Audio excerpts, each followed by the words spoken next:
तुम कुछ कहोगी नहीं? मामूली सी खराश है, ठीक हो जाएगी। ये नहीं पूछा कि ठीक हो जाऊंगा या नहीं।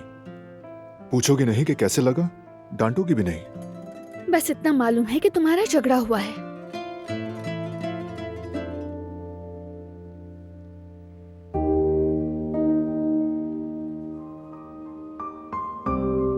हम बात कर सकते हैं दिलान?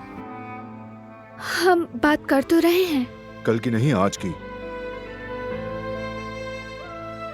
शायद आज खत्म हो गया है, अब कल के बारे में बात करनी चाहिए हमें।